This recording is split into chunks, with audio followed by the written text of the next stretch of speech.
I remember watching the Oscars when I was a kid, and it was no secret then that I liked acting and was involved in these things. And my mom would always good-naturedly say, "Oh, one day that's going to be you up on the red carpet," all that cute stuff. Now, the only reason I would want to go to the Oscars is for my mom's sake. And boom, we are live. What's up, everybody? Couple Casuals Podcast, episode number 33. I'm your host, Stefano. I'm very much looking forward to this conversation today. My guest today is an actor, director, and producer. But not only that, he is a very good childhood friend and former neighbor, to be honest with you. Today, we're going to get into a lot of good stuff. We're going to get into some of his recent projects like Stay Put. We're going to get into his catalog of work. And then also, I wanted to get into some interesting things about Hollywood. I want to share some perspectives on that. So we're getting into a lot of tremendous stuff. So I'm looking forward to this conversation. So please welcome Christian Tribuzio. Thanks, buddy. Welcome to the podcast, brother. Big salute, as we say. Yes. Salute. Cheers, buddy. Cheers. Thank you for having me. I know it's not even lunchtime yet, but a couple casuals does the body good. I need it on a morning, that's for sure. You know how it is, buddy. But listen, I appreciate you coming on. I appreciate having you, man. It's been a long time. You were talking about the number on the door when we got in. Explain that to the people. 301. 301, yeah. I mean, it's an arbitrary number for anyone. Yeah. But, and you know, I look for these sorts of things. As a storyteller, it's all about details, right? We always look for those details in, you know, the books we read, the shows we watch, whatever. And for me, I pay attention to arbitrary things like that. But I don't think it's a coincidence, I'll put it that way, that the studio we're filming in today, a little spoiler for everyone listening, it's 301, which is, you know, again, throw it away, pay no attention to it if you want, but those things stand out to me, especially 301 being context, that the house number I grew up in, where Stefano, you were my neighbor. We grew up together. Yes. We were born, fun fact, like 2 weeks apart. Exactly. Yeah, we're both Aries. I don't know if we want. I don't know if we want to give away the year. I don't know if. We're 92, buddy. That's it, Represent. 92, Wear it baby. on my sleeve. Blue Very Jays, proud. absolutely. Yeah, they had a good season, 92 and 93. Yeah. Anyways, we grew up as neighbors, and of course, the house number I grew up in was 301. So when we're here today after, I don't remember the last time I saw you. It's probably a wedding or some festa occasion. Yeah. But the fact that we've met here today to you know do full this, circle. Are you a numbers guy? Do you think angel numbers and stuff like that exist? You know, people sometimes hit me with that. Yeah, and, like a and 555. I'm very interested in it. Yeah. But I absolutely have no idea what. Okay. I know 13's bad. Yeah, for Italians. Yeah, and 7. Hey, sure, lucky number 7. But outside of that, I'm, you know, the only numbers that mean anything to me are the personal ones, 301 or et cetera, et cetera. But you know, Well, it's fitting, man. You know what? It's full circle. Now we're here present day to have a great conversation. So much to unpack, but I think if it doesn't feel that long ago, we were on the streets of King City, fucking causing havoc, and now here we are. We're going to talk a lot about film. We're going to talk about your journey, but I think the best way to kind of start for people is just explain who you are, why film. I want to know that. I want to know why film, and give everybody the cliff notes of the journey so far. I mean, why film is a great question, and you know, I ask myself this all the time too, because I love listening to podcasts and everyone's got the answers. But I prefer when the podcasts have no answers. They just stimulate questions. And I'm always asking myself these questions. Why do I continue to put myself through this? Why do I continue to do this? Why do I continue to forge onward into this like inferno that, you know, seems to never... But it's that calling, it's that understanding, it's a way to make sense of the world. And I think we all have those outlets and filters that we ingest the world through. Some of us, you know, I got a good friend of mine, he's a chef. To him, he's as passionate and crazy about cooking as I am about filmmaking. Now, why one or the other?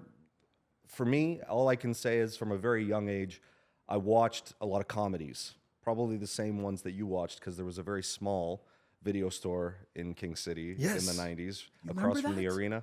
That was the only place you can go and rent a VHS, ladies and gentlemen. Yes. So we would go there and probably rent the same movies because there was only so many in town. But anyways, all these comedies, Jim Carrey, Steve Martin, Adam Sandler, all these heavy hitters in comedy, it looked like they were having fun.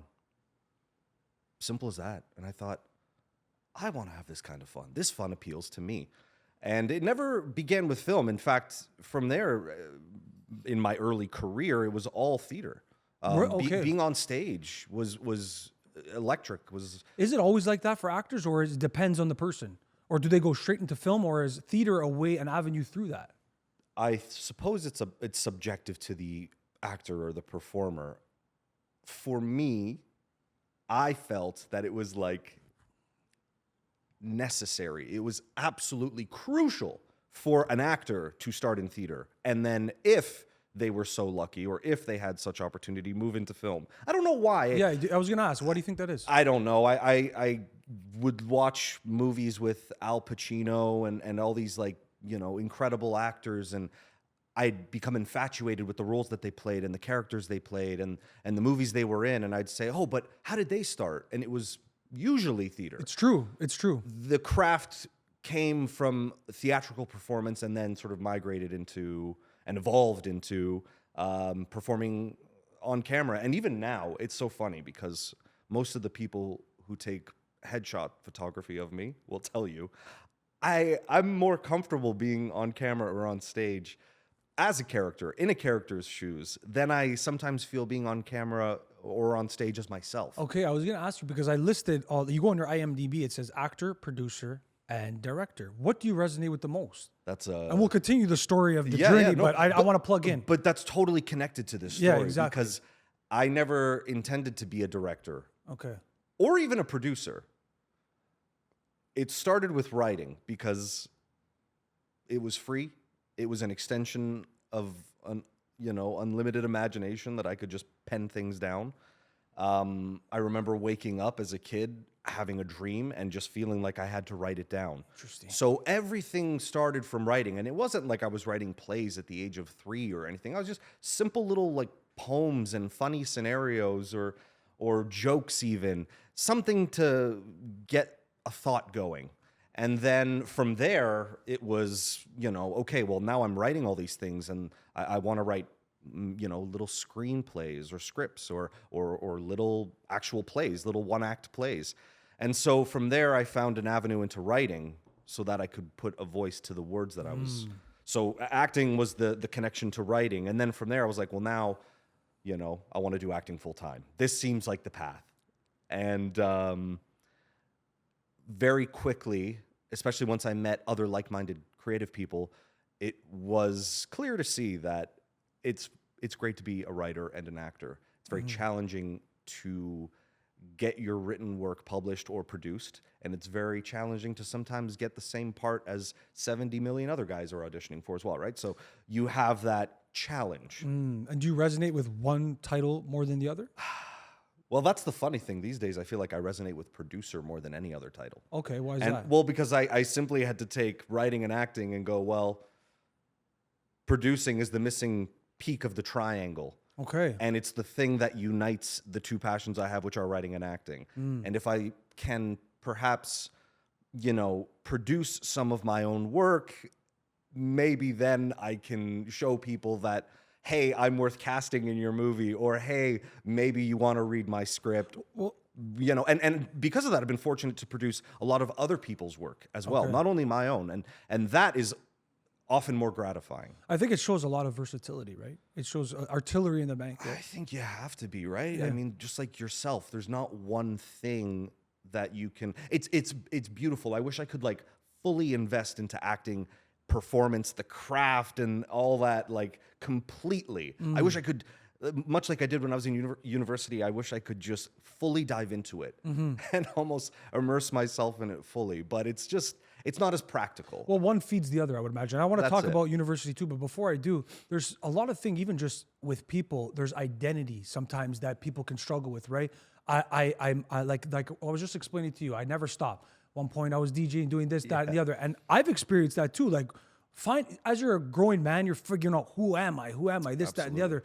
And I'm curious to get your perspective, especially from like an actor himself, and then sharing the space with other actors who are constantly having to fill themselves in different roles and become somebody else. What do you think about identity and within that space? It is something that it's a fantastic question, because identity is so tethered to the actor. You can have, every work of Shakespeare has been produced. So many actors have played the part of Hamlet. But what is always the central through line is the actor playing that part. Everything associated to that actor's identity informs the character they play, or how they play that character, how they interpret that character. So identity is one of those things that's like tethered into being an actor. But these days, particularly when we're always kind of embedded in social media or projecting ourselves one way on Instagram and maybe another way on Twitter and maybe another way on Facebook and maybe another way on TikTok, identity becomes this like constantly evolving thing. And so it, for me anyways, it becomes no more tied into acting than it does into writing, than it does into producing, than it does into directing. They're all linked, and I'm fortunate to do any of them when I have the opportunity to. Amazing. So when I do, I sort of invest my identity into that. Okay. And I don't know if I wouldn't recommend that necessarily.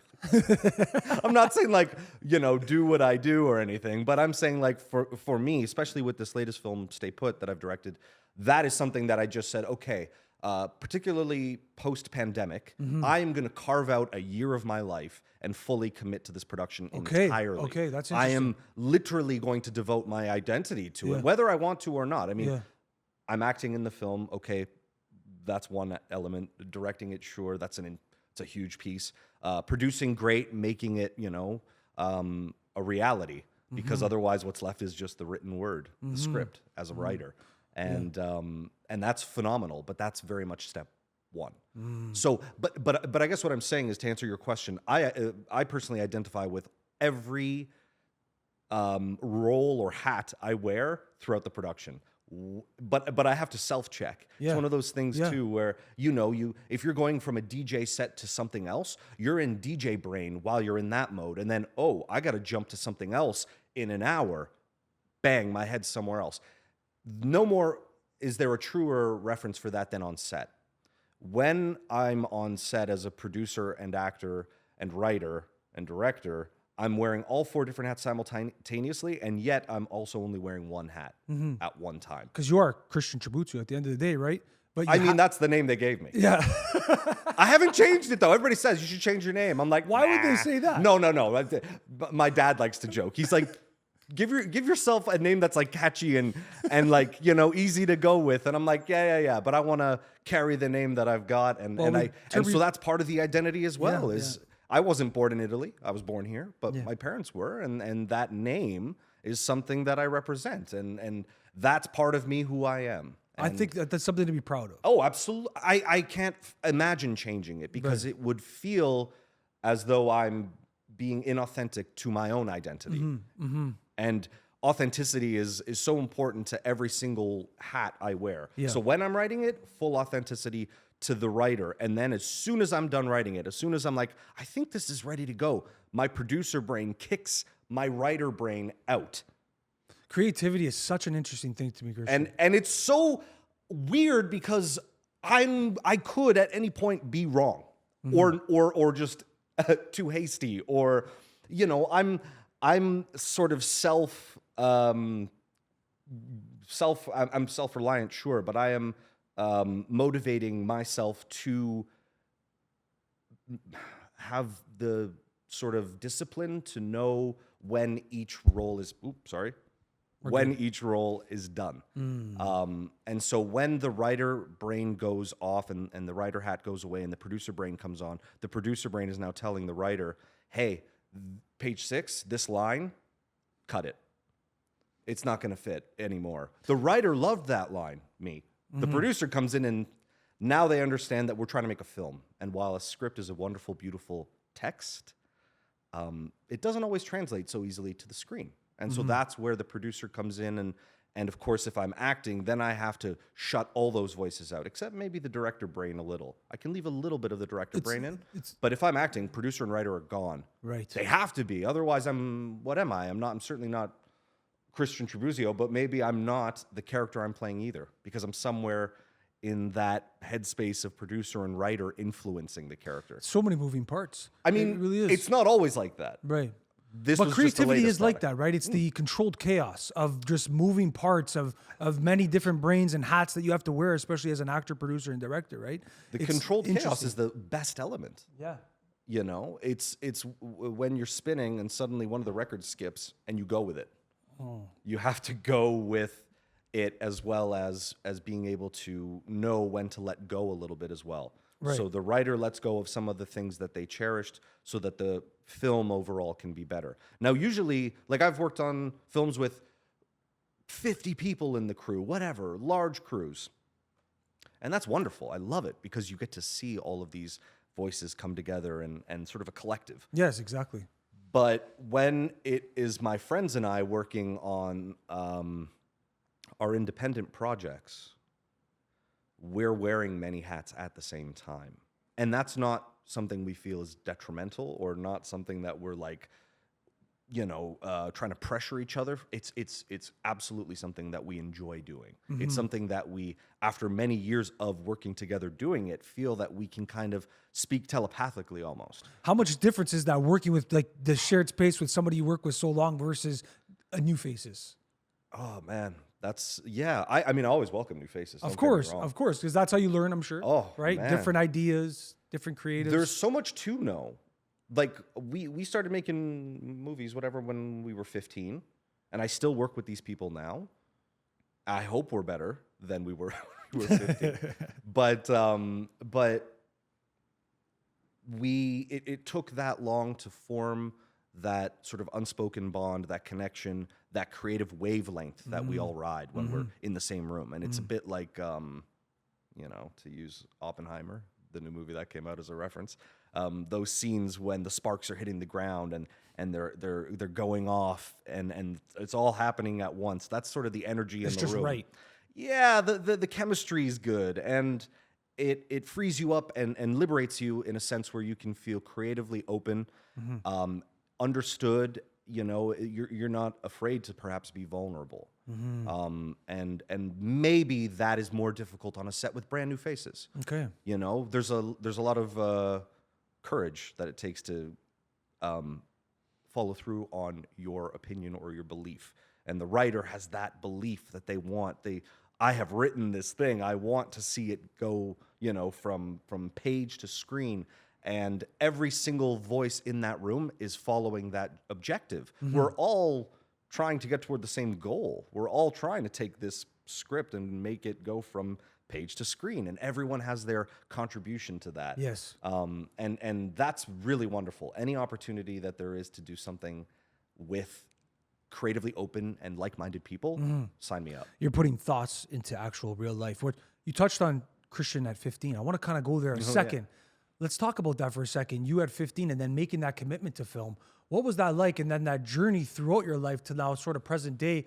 Was the schooling experience good? And then let's touch on Toronto film and the opportunities and the landscapes here. Touch on like basically the avenues that an actor has where we are located right now. I mean, right now, actors have incredible opportunities. Really? Okay. I'll put it this way.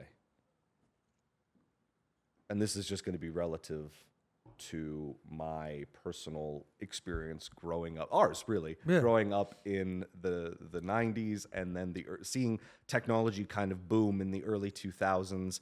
Now people go from giant desktop computers to something that's relatively flip phone, Isn't it Motorola crazy? Razr stuff. Like, so there's this massive, very much in our lifetime, because I remember half the living room being a giant brick of a computer that did three things, and it powered down after half an hour. Exactly. So from that within our lifetime to, okay, now everyone's carrying, a camera with 4K quality, basically. I mean, it's fast.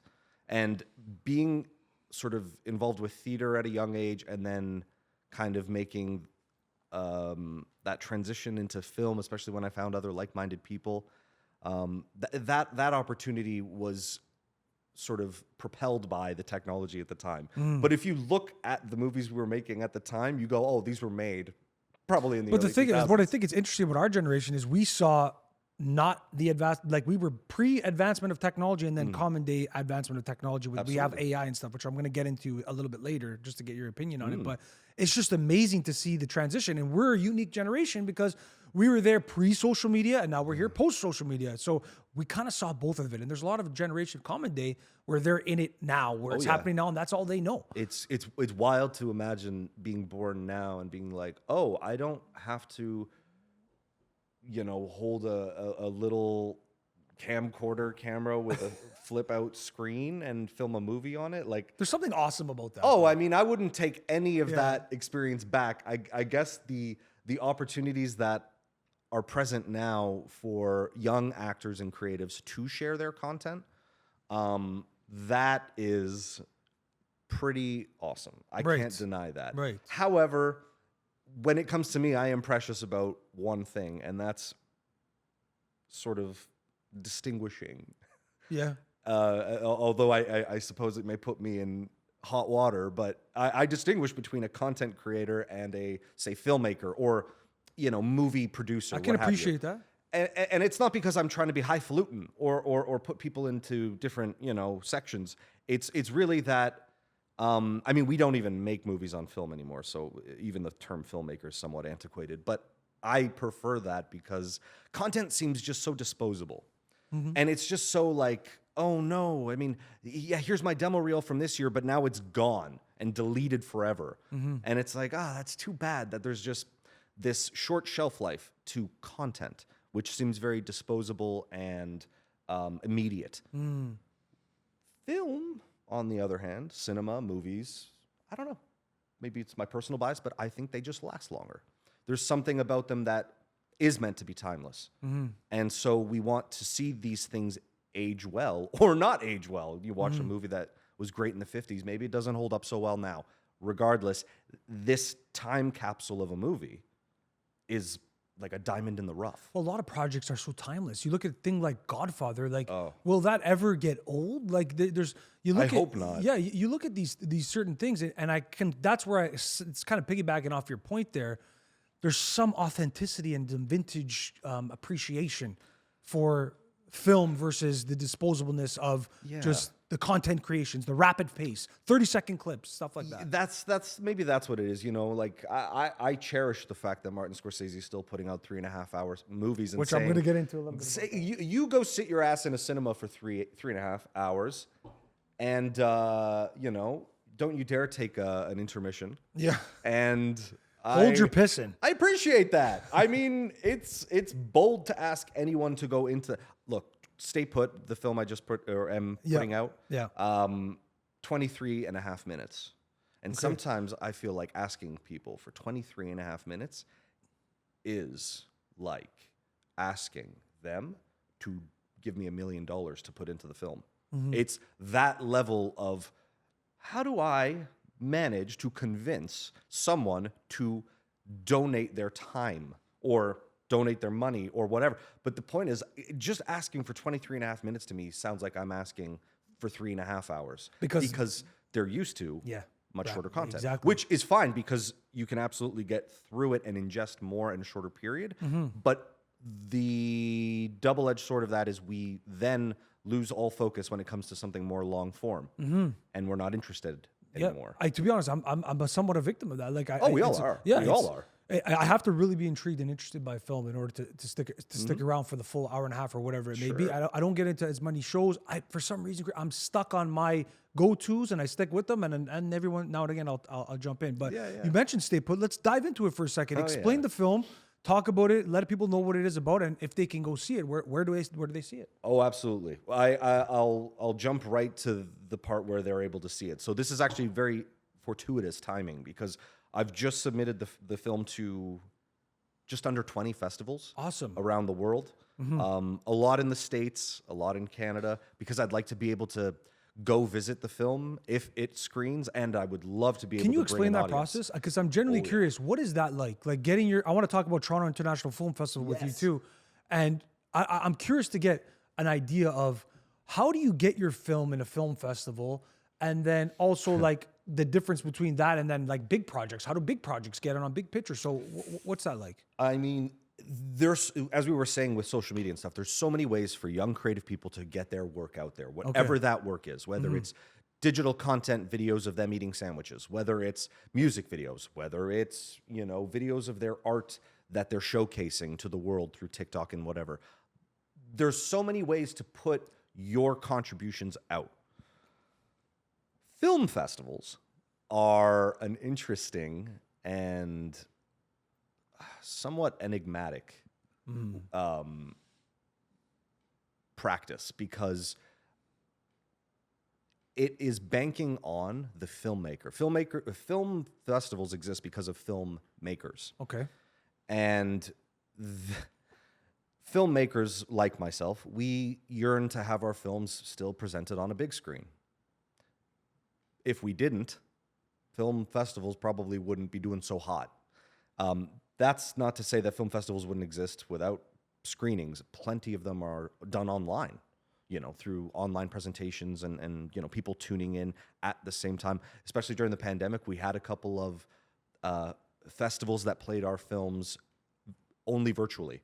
But it was really cool because they did a live broadcast, so everyone from all over the globe was allowed to watch the film at a scheduled time. And it was really wild to not be in a room with these people, but to be in a online chat room of sorts, watching this film and getting their instant feedback in the sidebar as they're typing away. Right. Very Very interesting festival experience, very different from the norm, which is sit in a room, seats, screen, watch a series of films that are playing throughout the festival. So festivals are ideal for filmmakers because they have a chance to go have their films seen by a real audience. Okay. And that's kind of, for me at least, the most appealing aspect of it, because there's nothing like being in the room, your film's on the big screen, and you're hearing the live shocks Reaction, and yeah. gasps or laughs and whatever. You see people funnel out of it after they're kind of talking about it. They have their feedback and opinions, and kind of like a fly on the wall, you're listening in. There's very much a collaborative energy around a film festival. You have people who are wanting to connect and make more films. You have people who are there to showcase their first or their 50th film. You have folks from all walks of life. And another great element of film festivals is film markets. Okay. So we What is had a that? couple of films go to the Cannes Film Festival in the south of France. The first one was there in 2016. The second one went in 2018. But in 2016, I was fortunate enough, myself and the other producer and director of the film, the three of us went Nice. to Cannes. And this was very much outside of the Toronto film festival scene. I mean, that's what we were coming from experience-wise. We'd been to TIFF plenty of times, and it's wonderful, TIFF. But going to the south of France and seeing an entire, region shut down because it's time to talk film, it's time to celebrate film, it's time to be engaged with film, it was incredible. And so that's a film festival that's highly prestigious. They have in-competition screenings, they have out-of-competition screenings. They also have a short film market, which is where our film went. So that was great because we got to meet filmmakers from all over the world. But the market itself is an incredible opportunity for producers to go and explore co-production opportunities in other countries. Okay. It's also a really great opportunity to experience what it's like to sell your movie, because there's all sorts of distribution and acquisition companies that are all part of the festival. They're all set up. They're all waiting for you to come to them with the next Pulp Fiction, whatever, Godfather. Oh, so is that kind of like the process, right? How do you get your film in that festival, and then what kind of opportunities can present themselves once they're there? I mean, the submission process is pretty similar for all festivals. Okay. There's ways to do so online, filmfreeway.com, plug. You're welcome. There you go. But they offer an opportunity for filmmakers from all over the world to access and submit their films anywhere that they wish. And then, of course, other festivals, you can just go on their website and so forth, submit. There's always, a bit of a process there and a fee associated to it. But once you've submitted and you're accepted, at least for us, that was an opportunity to then attend the festival and see our film played, but also meet other filmmakers, explore what the market would be like for our little short film, 15-minuter at that time. it was incredibly eye-opening because it made me realize, first of all, not all film festivals are film markets. All film festivals are film festivals, but only some film festivals are also film markets. And Okay. markets are essentially where you would go to have it sold or picked up or distributed. So that was a huge eye-opening experience for me because I did not realize that existed prior. It sounds naive, but I was when I was 24 and we were going to Cannes with our film for the first time. That's awesome, though. So I was not sure what to expect. And then I came back with what I felt was like a 4-year education. Really?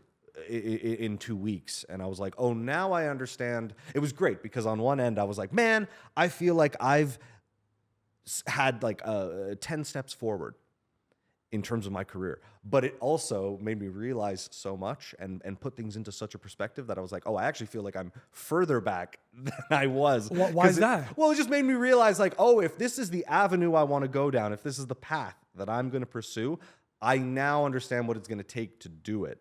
And did you learn that from just having conversations with people, just touching on things? Yeah, actually, really, it was just seeing, talking to people and seeing what their experiences were like, and understanding that filmmaking is the furthest thing from a straight road, and that it's like a house everybody's trying to get into. Sometimes the door and the window are unlocked; you can go right in. For me, I've always felt like I'm trying to bash through the wall, and I some of that's self-imposed, and some of it is imposed upon me. But I've honestly really leaned into it, especially during the pandemic when everything That was went probably away. a challenge.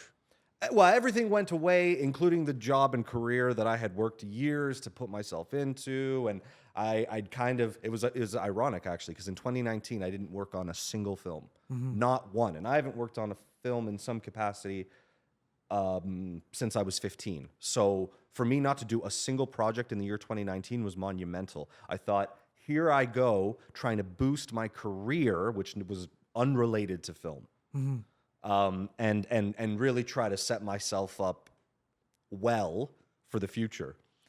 And then the pandemic happened and all of that went away. But what remained was the same thing that was there since I was 15 or even previously, was this independent creative voice that I was like, oh, this has sustained while everything else has vanished. Perhaps I should listen to it.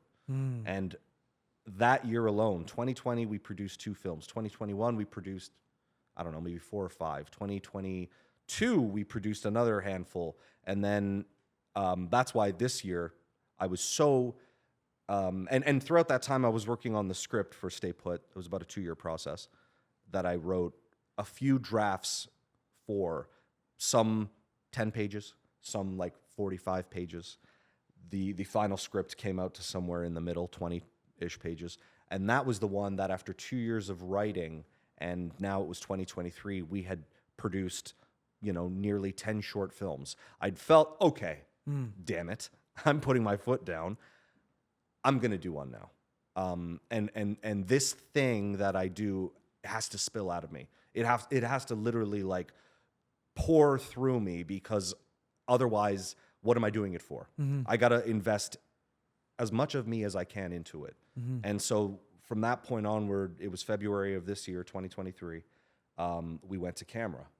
We shot the film over the course of 2 days in a warehouse, and it was February, so I remember it being quite cold in there. However, we did have a lot of really warm natural lighting, part of the look of that the cinematographer and I agreed on.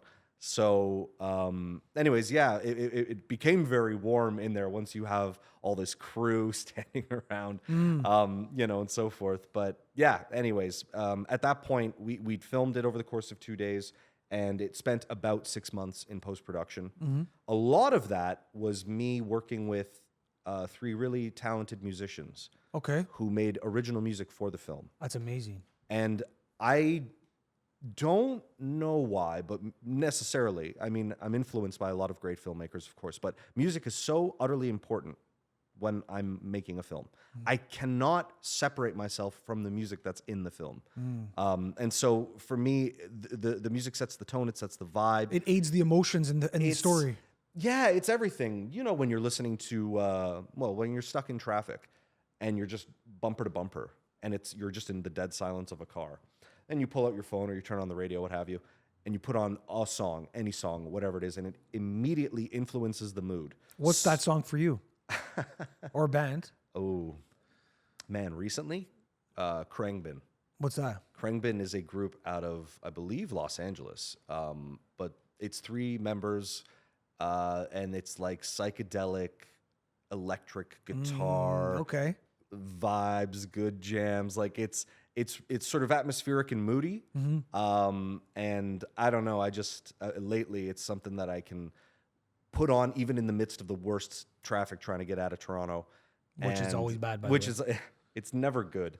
So when you're stuck in the midst of traffic and you put on a little Krangbin, that's when everything's okay. And not, unlike writing Stay Put, there was certain genres of music that I was heavily influenced by. Krangbin being one of them. They have a particular album called Ali that there's a song on it called Tongo Bara, and I would have this song on a loop as I'm writing. That's amazing. And I don't know, it just because of that, I felt okay. Music has to play a really big part of not only the script writing process, but the film itself. The result of the film has to have this influence of music that I'm looking for. And then, of course, working with other really talented people, they come to me and say, music is really important. I love it.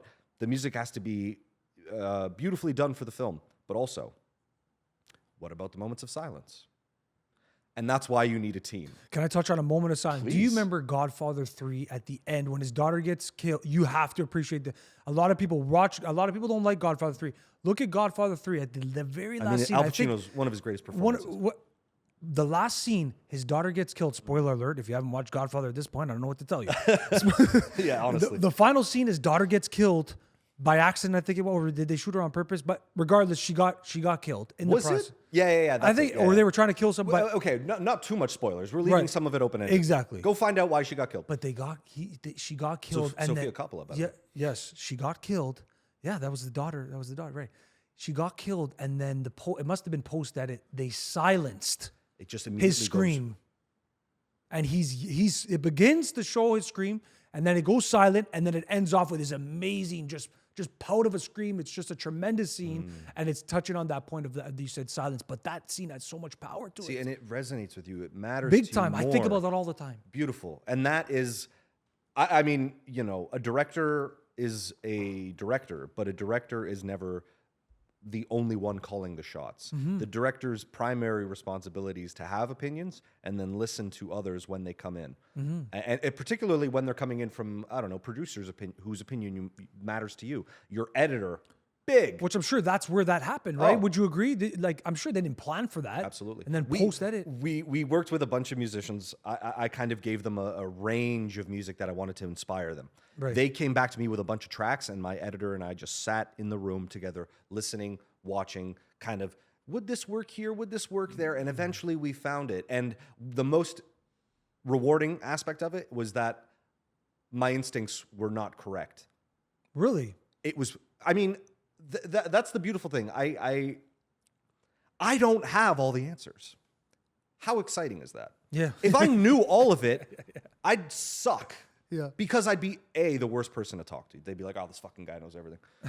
You know what I mean? Oh, fuck. Those kinds of guys. So you'd be like, so if I had all the answers, I wouldn't be open to the process. The process is not having all the answers. It's finding as many of them as you can, harnessing them, putting them in, influencing, whether that's in your performance or in, this element of production, or, even working with actors as a director is one of my favorite things.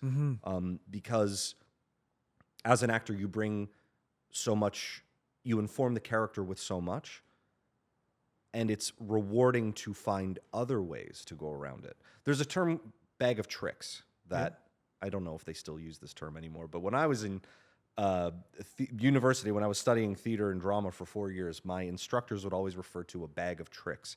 And it's that thing that we keep on our belt, and we reach into it whenever we're backed into a corner. Right. When we have nothing else. Bang, bag of tricks. This is the thing I know it works every single time. it is a blessing in that respect, but it's a curse because Really? you get You wanna tied to the rely on bag of it. tricks. You rely on it. Exactly. And what you do is you dull your blade. You're not constantly trying to come up with new tricks. The new tricks are what keep things exciting, or are what keep things fresh, relevant. If you're relying on the old bag of tricks, well, pretty soon you're a one-trick pony. Exactly. I want to touch on a little bit about the creative process too. Like you talked about writing. Yeah. What's the inspiration like? Like where do you get these ideas? Are you going for a walk? Are you having a couple casuals? Are you maybe smoking a little Chigoria? Get a little inspiration? Is it come from a dream? But even like the idea, maybe you can intertwine stay put.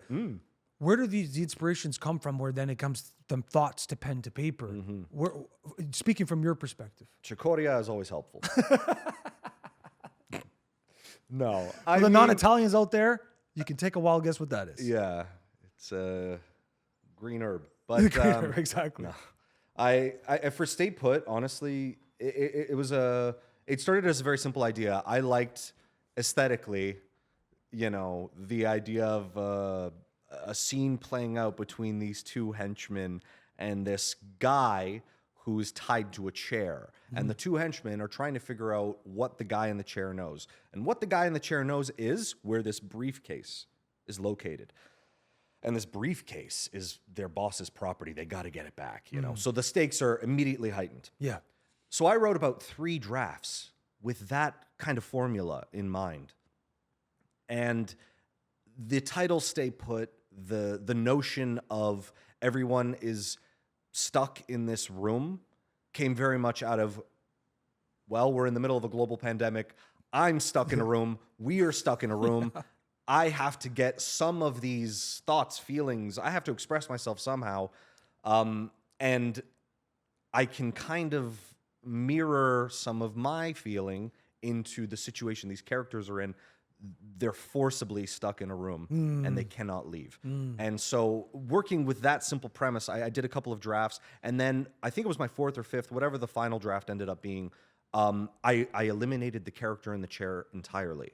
Okay. And I replaced that character with the very briefcase that the two men were trying to initially find. Wow. So instead of it becoming, where is this briefcase guy? This sort of interrogation scene, it became a more, for me, sort of a lot more like philosophical and introspective.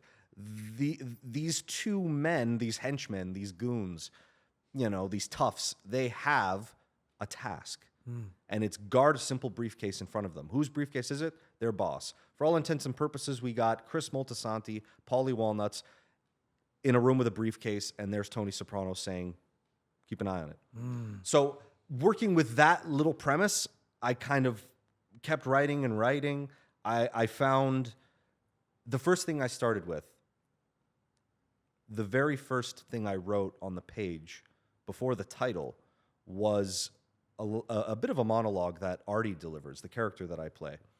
And it was sort of my most authentic self, I think, just trying to make its way onto the page.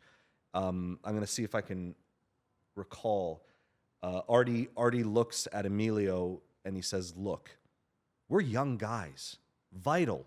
We should be out there breaking heads, earning. Instead, we're here, like a couple of fucking pensioners, stuck inside this filth to do what? Stare at a rectangle? Doesn't it seem kind of nothing to you?" And so that little monologue of sorts that the character Artie, expresses to the other character, it was the very first thing I remember writing because it felt to me like where this thing was anchored to reality.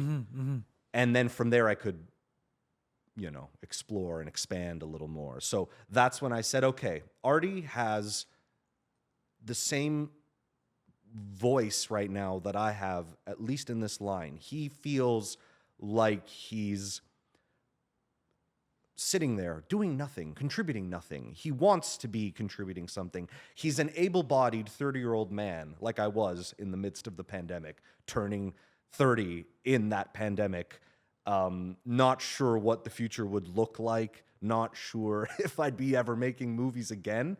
Not sure if the career that I had spent years working myself into was ever going to come back. And so all of these questions, all of these concerns, all of these things that were just, we'll find out, it didn't sit well with me. I'm sure it didn't sit well with many people. And so those things inspired what becomes the two main characters in Stay Put's quest, which is to improve their lives. And so maybe their methods are not the most agreeable.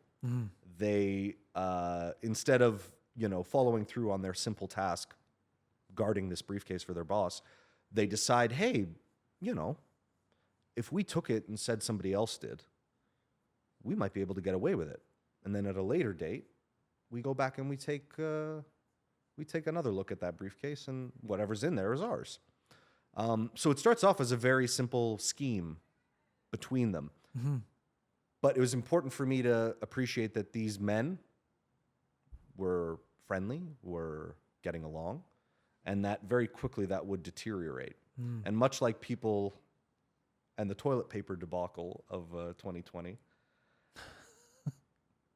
violence and disrespect and, horror can come from the most unexpected, simple sources. So when we see these two goons guarding a briefcase, playing a game of poker, shooting the shit until their boss shows up, that's where I knew that, much like the situation we were in during the pandemic, this dynamic between them would deteriorate. Now, I'm cynical enough that I was hopeful to put a little comedy in there, despite the falling apart. And so for me, a lot of the references came from Quentin Tarantino's Reservoir Dogs, a film predominantly shot in a warehouse. Right. So, and much like Stay Put, I find there to be a lot of philosophical unpacking in Reservoir Dogs. We see what I believe every type of man represented in that film. Yes, on paper, it's a crime movie. It's about a diamond heist that goes wrong. Everybody's got a cool name, Mr. Blonde, Mr. Blue. They're in nice suits. Sure. But the subtext of that film is largely important to what is the big sort of debate in that film: professionalism or being psychotic. Yes, you can be a psychotic killer or you can be a professional killer. But the fact that there's a code among criminals, the fact that there's this ethics and morality in crime is something I find ironic and humorous. It's a juxtaposition of what we're expecting a criminal to be. And so I knew the guys in Stay Put had to have that as well. They're just men. The fact that they're petty crooks or, thugs is incidental. In fact, it's because of the world they live in. It's a byproduct of that world that they are this way, and that they get themselves into situations where scheming the boss and running off with their money sounds like a good idea. Sounds like. That's interesting. But it's also coming from a play. So Right. I want to mention that as well. Okay. There's a play called Waiting for Godot, Samuel Beckett. I'm sure everyone has heard of it in some capacity, but it's basically about two characters who are waiting for a third character named Godot to arrive. Spoiler, he never does. And in that same sense, I wanted there to be an open-ended, kind of loose and, not necessarily capped ending to the film. So there's an element, particularly to the end of the film, that I know people are going to say, oh, I wish maybe this or perhaps that. And to me, that's more important. The fact that hopefully, I hope, they are taking something away from it and pondering on it, thinking about it, kind of envisioning something their own. So important to me and this film, as opposed to giving something clear-cut, definitive, and precise that they need to take away with them. I really am hoping to invite people to bring themselves to this film, watch it, like it or hate it, just feel something about it. Right. I don't have a preference. Yes, which, that's good. But take something from it and hopefully hold on to that and reflect on it, even just for a moment. Even just for a moment. Right. Because I think every filmmaker will say this, possibly. The film's better the second watch because you pick up on a few more things. It's like a song too. That's Same true. thing. That's absolutely right. Like any, piece of art or anything, you look at it the second time and suddenly the world feels a little more, involved with you in it. But I hope that it's at least something people can engage with once, Right. and take it with them. And it will be exciting because there will be festival releases coming up. That's amazing. I don't have dates yet. Okay. And is the trailer available for The everybody to watch? trailer is available. Okay, so I can share that as well. Yeah. Well, you I'd mentioned be the happy end. You gave a Sopranos reference, which look at this, the way Sopranos ended, right? The Sopranos ended kind of what happened. Do you have a take on that just quickly? That's beautiful. That's the fact that you've made that connection. Yeah, well, it's it's a suspenseful what happened. Yeah, I mean, I personally love that ending. I think Tony Soprano, despite being such a despicable figure, we love him. Yeah. We love him. Yeah. And it's really ironic that the show, perhaps irony isn't the, it's certainly an interesting choice that they chose not to show us Exactly what happened. his untimely demise. Well, if you look at it, there's this in the scene. If I remember, I know people are like, correctly. "Oh, he didn't die. He didn't." Yeah, It's like, well, I think he did. I think he did too, because you look at from his perspective, right? He was seeing the door, the bell would ring, and then it would go back to him. I think, right? Correct me if I'm wrong. And it's It'd be back and forth. It references a previous episode in the series where they're talking about how when it's your time, you don't know. Yeah. It just And then it goes black. Because from my perspective, I think that they're giving you the lens of Tony Soprano. The bell rings, you see the door. The bell, and then at the end, black. That's his it. perspective, right? That's it. That's what I think. But and to me that seems like the creators of that show saying Tony's the character we've been with this entire show. right. But and we're with him right until the end because we're not seeing his demise from an outside perspective. We're seeing it from within. And that's true to Tony since the start of the show in season 1 when he's obsessed with the ducks. Yeah. And he's talking to his therapist about it. I don't think he might have mentioned it to one of the gumas. As we see that, the birds fly by. So Yeah, you the saw birds that. just flew by. He might have been mentioning the ducks in his pool he mentions it to the therapist. He might have mentioned it to his guma. But the point is, he doesn't talk about it because why the hell would a Don start talking about ducks to his boys? Yeah. He's not. That's not the conversation to have with them. But that's we as the audience. We see that side of his character. We see that dimensionality that Tony Soprano has, but that only a few really get to see. And just like his demise at the end of the series, although it's left open ended, it's far more intimate to see it from his perspective than to see it from outside. I liked it. I think it's a phenomenal choice because Yeah. much like the third Godfather film, the decision to silence Al Pacino's outcry is a choice. Yeah. And it's more memorable than maybe something you're used to seeing that's conventional. I'm not saying Stay Put is the most original film that's ever been created. I have my references and influences that I bring in, of course. that I hope others will enjoy and pick up on, and hopefully they'll see the references that are in there, but they'll see something that's original as well. But the ending for me is something that I can safely say is original simply because it's not conventional. It's not in line with all of the feedback I got when I was showing people the script. And I don't do it to be rebellious or to be like, an outsider. I don't do these things intentionally. I just strive to be authentic. Right. And that's important. I think so. And so at least I can say, if this film doesn't, it's not your cup of tea. Right. Great. No problem. Because I know that there's other filmmakers out there who are making those films that are to other people's tastes. Right. But if your tastes align with mine, I think you're going to like my film. Well, I want to touch on that. I want to touch on feedback and critics because I've always been so curious to ask somebody who has experience like yourself about an entity like Rotten Tomatoes, for example. Does it provide any value? Like, because I hear critics and I hear people talk about it like, oh, it's a biased entity and it doesn't give it fair shake. And then you look at, because I think it offers like the critics ratings and then it gives the audience ratings. right. They're just way off. So Often they are, yeah. So what's your opinion on it? Do actors and producers and directors hold any value to it? I suppose that they do. The question is whether they hold the critics' perspective higher than the audience or vice versa. Right. We've had our films go to festivals throughout the years, and maybe they haven't won best film of the festival or this or that, but more often than not, they win like best audience, award of the night or audience fan favorite of the night. So That's of more value, in my opinion.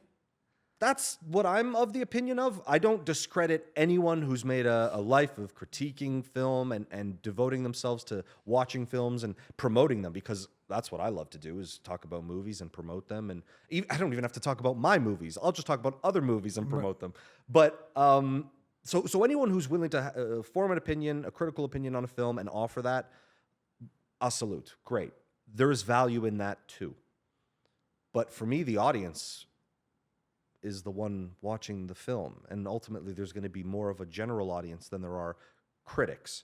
So if the general consensus among the audience is that they like the film, I think that's a good barometer of where your film is being, or how your film is being received. Critics will bring so much to a film, and I don't even understand half of it. Yeah, I get close because I talk to people whose job it is to recommend certain films, film festivals for you to submit to. So they're very critical, very analytical, very hip to where modern festival programmers or what a modern audience wants to see. They're in tune with that. And so when I, a lowly filmmaker, bring my film to a person and say, hey, festival-wise or marketing approach-wise, where do you think I should take this film of mine? And they give me their honest feedback. And it's not motivated from anything personal. It's purely based on their experience dealing with the market, knowing what's trending, knowing what festival programmers are looking for. So all of these things that have nothing to do with your film influence the film. So the fact that anybody sees it, gets to see it in a live setting, that's, not Vimeo or YouTube or something, which is a little bit more, isolated. When you get to be in a festival setting, or you get to be in a live room setting where people can experience the film best, the most true reaction of the piece. And usually you get that not from critics, but from an audience. But even critics, like, who sets the standards of what's good and what's not, and how do they judge it? I guess the critics set that standard because they're the ones ultimately making those, call them opinions that become trends. They're the ones who are either responding to something that's already alive in our pop culture, or they're influencing that perspective via whatever film they may be critiquing. We can watch a film and say, oh, that feels offensive or topical or controversial. Great. May not always be the favorite film of an audience who just wants something kind of lighthearted, easy to approach, and something they can just watch and then be done with. So really it just comes down to how I feel is the audience's perspective in the moment. Okay. So real time. Because it could, yes, real time is the best indicator. When you're watching the film in the cinema with the audience, that's the truest expression of their opinion, reaction. In retrospect, too many things can influence us, other people's opinions. We change our minds, what have you. We don't know. By the time the review makes its way to a page, whether that's Rotten Tomatoes, IMDb, what have you, the amount of filters it's gone through. That's true. The amount of, your opinion has been altered. And so it's not as, say, authentic or true as it was the second you saw it.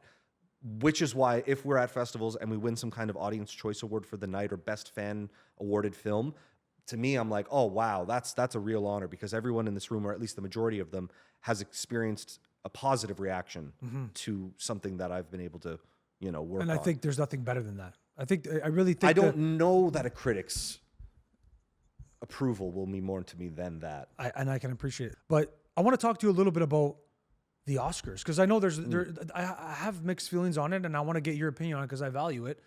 And you look at the Oscars, and as of most recently, sometimes the ratings have gone down and stuff. Firstly, like open your opinion on the Oscars and awarding art. I think it's independent to the individual interpreting the art. But what do you think about the Oscars? Does it hold the same value to the audience as it once did, or what are your thoughts? Well, these days the Oscars and UFC can kind of be categorized Really? together. Well, Holy crap! well, Look at that parallel. I mean, ever since. No, I'm just being facetious. Ever since Will Smith, I was just being a right. I was just being a jerk. I almost forgot about that. That's the thing. It's like the Oscars now are like a reality TV show almost. You know what I mean? Like in the sense that the reality TV show is meant to look natural and unplanned and off the cuff. I agree. But there are producers on reality television shows to ensure that there's somewhat of a narrative and that there are still like, inciting incidents, things that happen that will keep an audience entertained.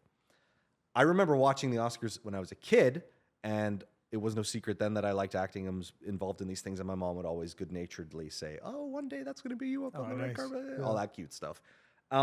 And I was always like, oh, what a grandiose idea. What an unfathomable notion. Now, the only reason I would want to go to the Oscars is for my mom's sake. So that she can be proven right. So what's your opinion on the... I have no interest. Really?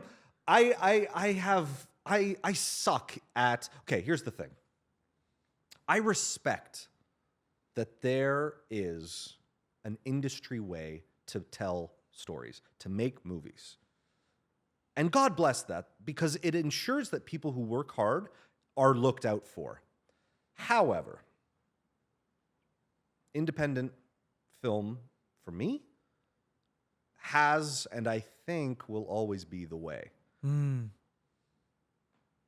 I can't separate the level of control that I have as an independent filmmaker. I can't put myself into... I've been on many sets. I've been on many union shoots. And I always enjoy the dynamic of them because they're so vastly different from the way that we create films independently. You have to be a certain level of crazy, which I am, to prefer independent because... perhaps it's not the most sensical approach. Does it start out that way though? Did you for an actor, does it start out, I want the big picture, and then you know what? I created a real respect for this intimate involvement in creating an independent film. I have an adoration and love for cinema. I love the fact that Hollywood, among many bodies, has created 100 years worth, a little bit more than, of incredible cinema that we can look back at and watch. And the fact that I'm alive in this pocket of history to enjoy that, blessed. To contribute to that, even more blessed. But for me, it started as, okay, well, I know what I want to do. How am I going to do it? I see these two avenues in front of me. One is go the union route, join ACTRA or what have you, like so many have done, and as they should, because it will ensure that they're working regularly, they're getting paid properly, benefits. You are contributing to the body that is supporting actors. Love that. Am I a crazy, bit of an outsider, trying to kind of, as I said, bash through the wall rather than go through the window? I can appreciate that though, Christian. Yeah, I am. And I maybe one day I'll have that switch, but it's been about 15 years. And when I was about 15, I still knew I wanted to act. I was acting in plays. I was looking for agents at that time, and I went to a lot of auditions that were duds.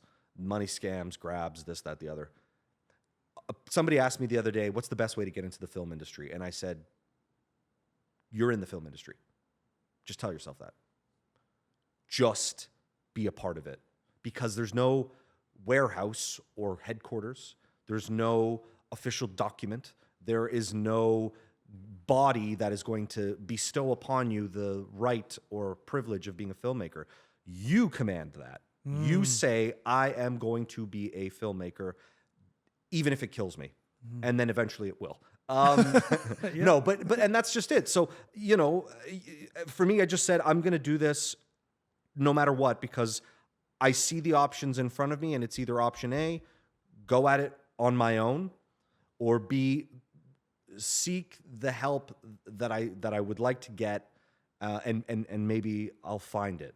And I've found more help. I've found more alliances. I've found more connections. I've found more opportunity in the indie path than I have down the other path. I love that's that. just me. I genuinely... Because I know there's Billy Joe who can sit beside me right now, and they've been actor for 10 years, and they will refute what I'm saying. Right. But we're both right. Right. It's just two different paths of the same thing. Listen, I could compare it to almost like the indie music scene, right? Some of the Absolutely. best music and experiences in Massey Hall, little indie shows that I've been to So have many been indie independent. producers, Yeah. indie artists, Yeah. indie venues. There's something authentic and real and intimate about that experience. And for me, nothing assured me of that more than during the pandemic, when everything went away, and this recent actor strike that also happened. right. Just I have friends, family who work, you know, they're crew guys, they're production designers, they're editors, they're sound designers, they're actors. All of them. It wasn't bad enough they had to not work during the pandemic, and then the strike happens and they're not working again. And all I can say is, man, despite the fact that I'm independently financing this film, that I'm putting my blood, sweat, and tears into it, and that really I'm the sole driving force of this thing, that is a challenge. That's tough. But at least I'm able to do that, because these poor people that I know who were affected by the strike or affected by COVID, you know, they were not able to work. Sucks. Sucks. Now, is it easy to be indie? Heck no. But during the pandemic, we made more films than we'd made since we were in high school. That's amazing. It's weird because we felt like we were going back in time, much like in high school, to a period where you just hung out with the same 10 people. You always hung out in the same places, and you couldn't venture far because only one of you had a license, and he was always driving his sister to, you know, something or other. So, you know, you're stuck inside, you're at home, you know your friends who are filmmakers and directors and cinematographers, they're stuck at home too. Perfect time to come together and make some movies. And the only reason we were able to do that is because we were independent. Yes, I'd have a great appreciation for indie film and music as well. But because you look at, like, touching on the Oscars and Hollywood, this big machine of what they call Hollywood. Yeah. And now to kind of segue into like the corporate and political influences that they have. You saw, especially, you mentioned the pandemic many times, you mentioned all these different things over the past couple of years. If you found yourself on the wrong side of a certain position in Hollywood, they would somewhat ostracize you. Sure. Is it the same in the indie film, or is it different? What's your opinion on that? I don't know if it's, you know, that's a funny point. I think if you're indie, you're probably ostracized already. You So know, you're safe. So I don't know. My point is, like, if you're indie, you already know okay. I'm not the person who came up with this analogy. I heard somebody do it, and I really like it. And it's the idea of a river. There's the top current, then there's the undercurrent. The top current is very sort of still, doesn't really move a lot, maybe a couple of ripples. It looks almost like it's not moving at all. But it's the part you see. That's Hollywood. That's the Oscars. It's in your face. You see it. That's a fucking great point. Underneath the top current, underneath the top that you're seeing, there is the undercurrent of the river, and that is what actually moves the river and sediment and crap that's collected along the bottom of the river. That's where the stuff happens. That's where life exists, is in the undercurrent that you cannot see.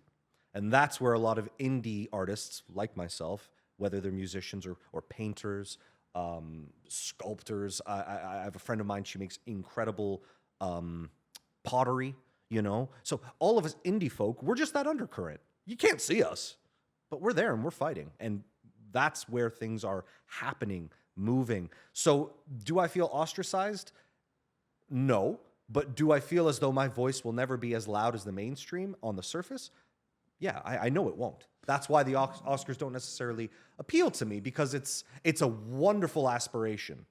Everyone should dream of going to the Oscars. But how honest is it though, Christian? Though, but reality is reality. Yeah. Like how honest is the selection of who wins and who doesn't? Like how much of it is let's be quite frank, man. If you find yourself like you can't be a Hollywood actor and like Trump, for example, or you can't. There's a certain expectation and subscription that you must abide by, or you will not be successful. And that's why I don't think I'm very good at playing by those rules either. Exactly, and that's what I was saying. That's why I appreciate the independent.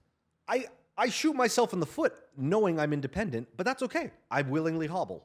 It's the same thing with the podcast, if you think, because I do speak freely and I speak about certain things that maybe a certain advertiser would not want to touch. But the thing is, I have to be authentic to myself. That's it. And I don't think any of us set out to be offensive, right, or put anyone down, or but we have our opinions that you may not appreciate. Yeah, sometimes you feel like you're walking on eggshells or whatever. Yeah, exactly. But I don't think anyone certainly intends to go out and be offensive or put people down, or to go, so against the grain that they're causing that friction. I certainly don't intend to. If I do, that's when I love to say, okay, let's talk about it. Right. Okay. Let's get to the bottom of it. That's why if folks don't like the film that I've done, or any of the ones that I've done, that's great.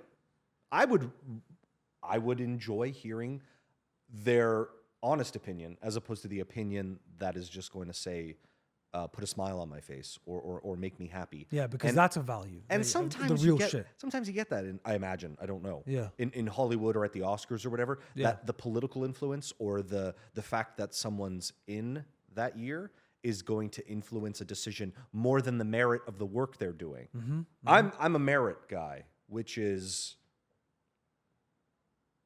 I suppose, subjective, because everyone's going to have a different opinion. Yeah, especially when you're interpreting art.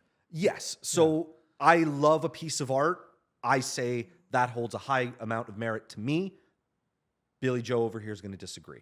But listen, I think a lot of people agree with us, because not as many people are viewing the Oscars. I remember the days of, not that long ago, I have a very famous and I have a very favorite Oscar speech, and that is Matthew McConaughey had a great Oscar speech. Yeah. And that was one of my favorites. And I'm sure that's probably in the midst of it, but over the past decade, it's changed a lot. It really has. I can't, I think that filmmaking is important because it can contextualize and allow us to engage with subjects that are difficult to engage with. Killers of the Flower Moon, for example, a 3.5-hour epic about, a white guy stealing land and resources and oil from people who are native to that land that it belongs to. I mean, that is a hard topic to discuss. Something that even in Canadian history in the past few years has been a large topic of discussion. I wonder if Django would last nowadays. Sorry? Django. I wonder if Django would make it into the theaters. It's funny you say that, because I saw this little reel, and somebody asked Tarantino, they're like, do you think you could make What year was that made? Because it wasn't that long ago, but it wasn't exactly yesterday. I think it was like 2013. Yeah, 2013, which I think after that, it really changed. And I want to get your opinion on film today and that as well, because how much has film changed today? You look at comedy, for example. We were funny guys growing up. How much has comedy changed? People are scared to. So much. And comedy, Christian, to me, is throwing something out there and seeing where it lands, right? Yeah. So you have to risk being offensive. You have to risk, bending the line a bit. Comedy is the toughest thing, because Stay Put isn't strictly a comedy. I would call it a crime thriller. Fair enough, yeah. And the comedy that comes in it is often coined as dark comedy. Okay. I think it's a little bit more cynical or sardonic. It's a little bit more, high level comedy, in the sense that I'm poking fun at things that aren't necessarily actually funny or traditionally funny. Yeah. But I'm kind of formatting them in such a way that I think it is funny. You know, and that kind of comes out of a bit of a dark sense of humor and a bit of cynical edge, whatever you want to call it. But comedies these days, without their cynical edge, without that satirical, you know, lens, you're kind of just left with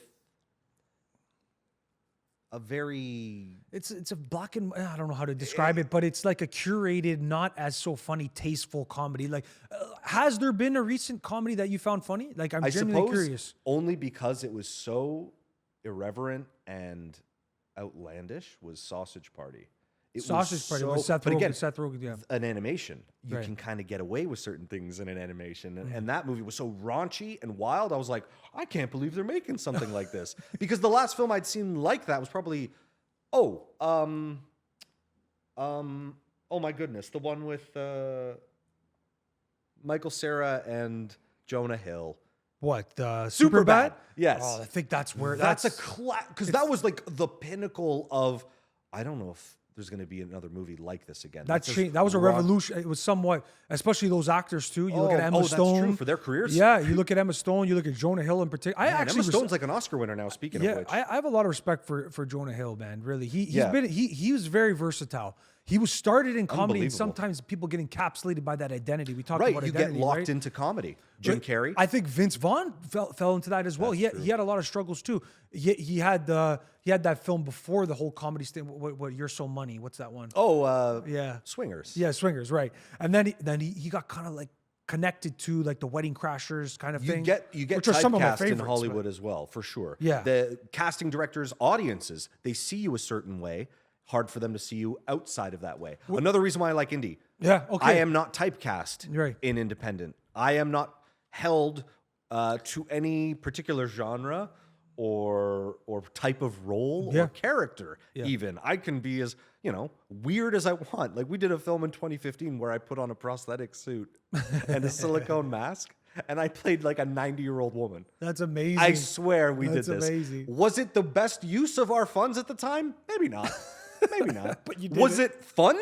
Yeah. Would I ever have an opportunity to play that kind of role with the prosthetic mask and this incredibly large, jagged nose and these thick glasses, and we put eye-colored contacts in, and a big white curly wig? I looked like a 90-year-old woman. Would I be able to play that in any other capacity? I don't think so. Yeah. I do not think so, and probably for good reason.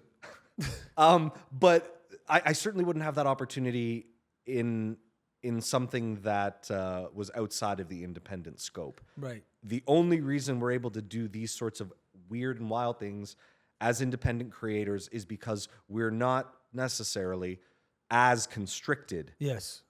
The industry, and they do it because it's a business like anything else. They're trying to understand how people are marketable. Right. And if people see actor A playing a part, then audiences, studios, producers understand.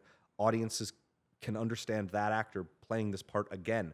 But an actor doesn't want to feel tied to a certain part or character. They want to play all of it. And I thought Jonah did good. Like he was in Moneyball, he was in Wolf of Wall Street. I think Moneyball. he was freaking funny, man. Wolf of Wall Street, incredible. Was great. Yes. Was really good, He was man. so good in that. He And was now with he's Leo. lost a bunch of weight, Jonah Hill. Yeah. It looks like he's doing, and Vince Vaughn also kind of went this path as well, more serious roles. Because after a certain, even Jim Carrey, Robin Williams as well, these incredibly gifted comedic actors were like, I want to do a drama. I want to do something serious. Give me something to chew on here that's beyond. You want to explore different parts of you.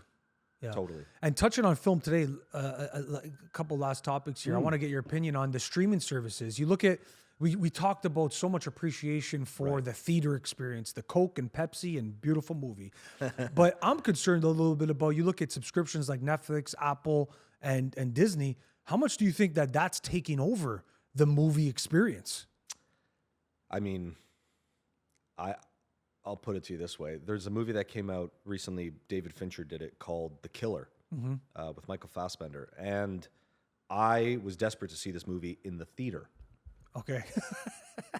But I found out it was only playing in the theater, which is something Netflix is doing, and I guess optimistically, I'm happy Netflix, even as part of their acquisition and distribution deals with filmmakers, will say, okay, we'll give you a week to put your film in cinemas. But after that week, the film is exclusively available on Netflix. So One week only, though, 7 days. it happened for The Irishman. It happened with The Killer. Well, you look at The Irishman, the funding for that project was tremendous. That's where I think Netflix has the power. When we were in Cannes in 2016, the talk of Cannes was The Irishman. Because apparently, I didn't see him, Scorsese was there optioning the film. And optioning it on De Niro's name, Pesci's name, Pacino's name, Keitel's name.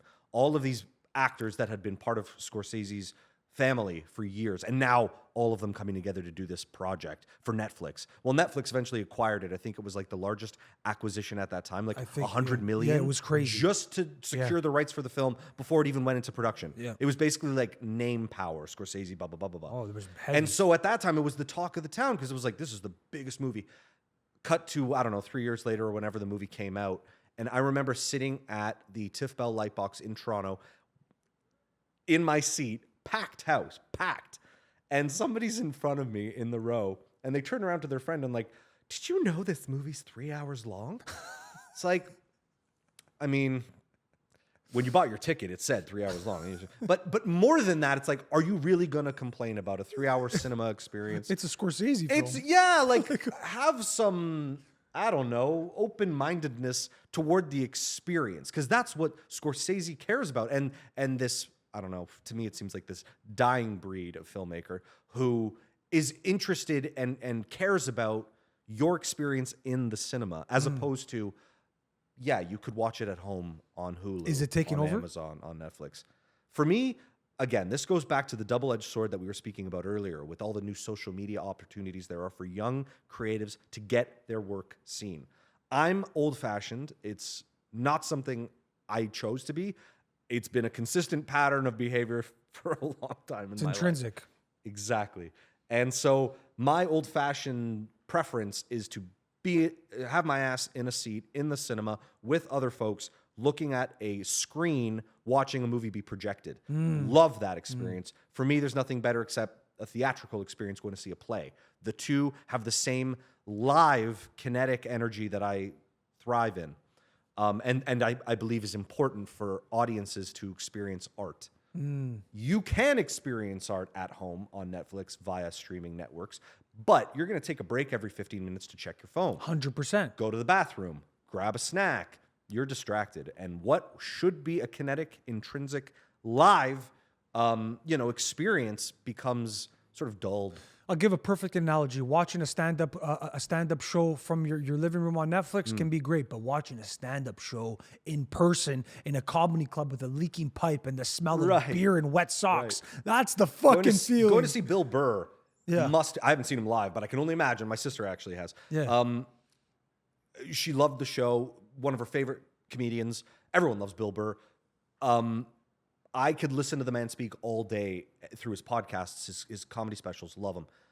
But I know it's not until I actually go experience the set live, his energy live, that's when I feel like I've seen the artist. 100%. You can have that strange, you can have that strange disconnect. You can have that disconnect watching who you are perceiving via your Netflix or cell phone on TikTok, whatever. And you're sharing the space with people too. The thing about films is that you're watching an actors play a part. You're watching people play pretend, but they're all doing it with so much meaning and authenticity, and they're doing it to create a grand illusion. And for me, that illusion is best kept when you are in the cinema or in the theater. It loses all of its luster when it is, released through a cell phone. I can't watch a movie on a cell phone, and sometimes I get caught watching Stay Put on a cell phone because I'll be showing somebody the trailer. Yeah, exactly. And I'm showing them the trailer through the phone. It's just and not I'm the like, same. I'm like, gosh, I'm doing myself a disservice here. Yeah. And so I imagine, last question here about AI. I have to ask you this question because with the development of technology, is a hot topic for sure. It is, because I know AI has been very much involved, and I don't know if it was a part of the strike. It might have been. I'm not sure, but I think a lot of studios wanted to Guy does not like AI either. We That got some guy's- construction workers outside. That They're guy's losing their not a shit. fan of AI either. No, all I was gonna say about that is I believe some studios during the strike were trying to acquire the rights or whatever to certain actors so that they could continue to produce their films without the actual actors present. Oh my goodness. I guess for me, the biggest and only debate about AI is that it's no longer acting. Something else. It's not. I already, again, old fashioned. I already think that a lot of, again, very controversial opinion. I don't intend it to be, but I don't want to offend anyone. But I think a lot. Too bad. I think, yeah. I mean, I think a lot of modern actors are very good models Okay. Fair enough. and Yeah. incredibly difficult, incredibly challenging to be a model, to look gorgeous 24 hours out of the day. I'm presentable. This is me presentable. You know what I mean? And I still am kind of... Got a great head of hair on you, bud. Thank you very much. But my point is, I don't put a lot of effort into this, and I probably should because I like to be perceived as an actor and so forth. But my idea of an actor is not someone, who looks perfect. My idea of an actor is not a model. A controversial opinion. My idea of an actor is what you look like is important, but what you're doing beneath the surface is what matters. And so when I look at a lot of acting, modern acting, I am reminded that in order to be a successful actor, I'll probably need to clean up the hair, get an updated headshot, and lose maybe 5 to 10 pounds. And then go out and maintain that look, that aesthetic, that vibe. I need to, I feel as though you would need to remain consistently, which would for me be not authentic, because I authentically look like I look. And and that's how I carry myself in the world. And that's how I choose to be seen not only as a person in the world, but as an actor sometimes. I will cut my hair. For roles in the past, the things I've done, I told you about, the suit with the granny and the silicone makeup. That was 4 hours in a chair to get on, 3 hours in a chair to get off. Wild. And that was for a short film. For another short film, I shaved the top of my head and left hair at the sides because I, again, wanted to look much older than I actually am. And I wore that look like a lunatic for months until my normal hair came back. So for me, the look is only relevant to the character, but not every character looks like a model.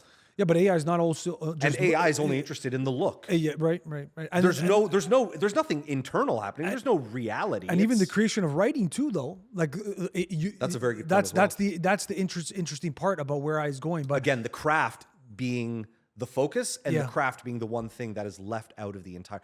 AI does not account for the craft. Yeah. AI does not account for the craft of writing or the craft of acting. It's fun to play around with, but if we're gonna, like, if I see a movie, and it's gonna happen if it already hasn't, it's gonna be branded as the first AI film. AI written, AI acted, AI edited film that's gonna be released, and I'm gonna say it looks like a film, it acts like a film, it tastes like a film, it even sounds like one, but it's none of those things. It's like those 3D printers that you put in a design and then it just, and before you know it, you got a little like plastic container that you've printed. Great.